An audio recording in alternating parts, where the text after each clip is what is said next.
Now, since Egypt recently banned any future aid convoys from reaching Gaza, several groups have banded together to find an alternative route to the 1.8 million people illegally besieged there. Laura Stuart says if we can't get to Gaza on land, then we will get there by sea. And she's with me now. Laura, welcome. Thank you very much. Now, there's several groups joining together. Over the last year, we've talked about the Free Gaza movement. We've talked about George Galloway and the Viva Palestine convoy, who are coming through Gaza, through the land, through Egypt, obviously. What's happening now? Well, the organisation called IHH, which is a human rights charity based in Turkey, they are huge. They travelled with us on the recent convoy, and we were very impressed actually with how they were organised and how they work. So they're the umbrella organisation. They're working together with Free Gaza movement, and they're working together with Viva Palestina. I understand there's ships going from Indonesia, Malaysia, Ireland, the UK, Turkey, even Qatar, Kuwait and Jordan, I was told today. Well, today. Are getting involved, yes. This is new news. This is new news. So 10 ships. 10 ships. Inshallah. And some from the Arab world for the first time. Why is that a daring move?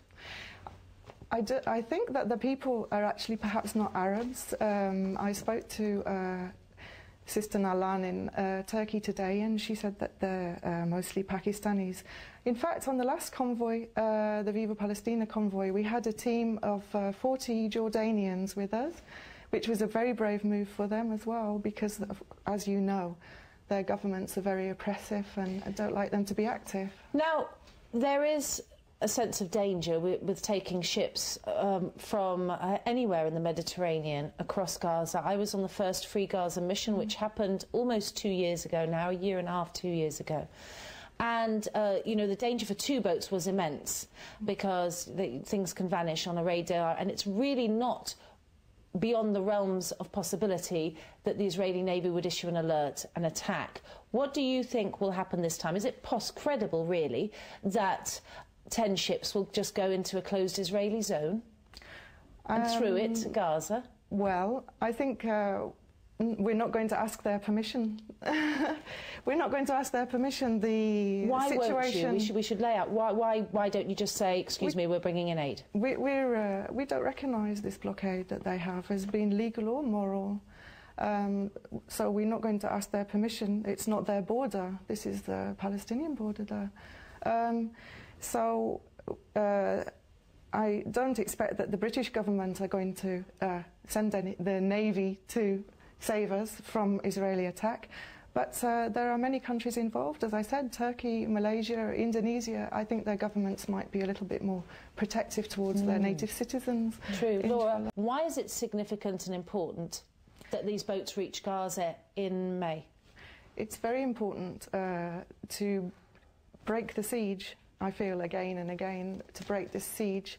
The boats, in fact, the Turkish boat is, I believe, 3,200 tons. It'll be carrying building materials, which the Gazans have no access to at the moment. Medical aid and medical medicines, all humanitarian items. But it's very important to keep going back and breaking the siege. The people of Gaza, in fact, they don't ask us for money, they don't ask us for anything, they just want their freedom.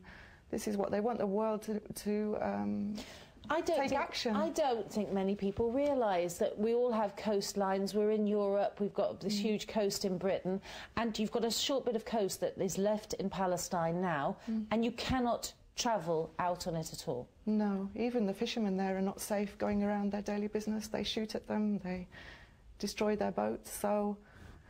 what sort of people are going to be going on these ships now? Who are the travellers this time? Well, they're people like me who are active, practical people. We're not the greatest at speaking, but we're willing to take action. And that's what I want to say to all my brothers and sisters.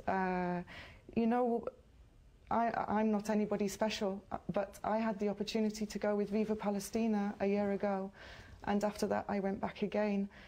People think, what can I do? I can't do anything. In fact, you can do so much. Tell us about your website, the website address quickly. Yes. People can make a contribution to this fine effort. Gaza Boat Convoy. gazabelt.co.uk.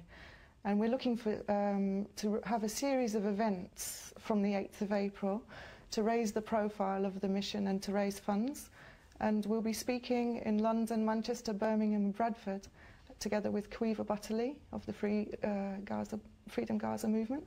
So, inshallah, I need people to help us with venues, speakers, artwork to auction, donations, everything. And if you're not in the UK and you make a donation to Gaza Boat Convoy, it's to IHH. To IHH, purchasing the ships, and they're the ones filling Turkish them. Human Rights. Yes. And they will try their best to get it to Gaza. It's really important. Thank you very much. Thank you.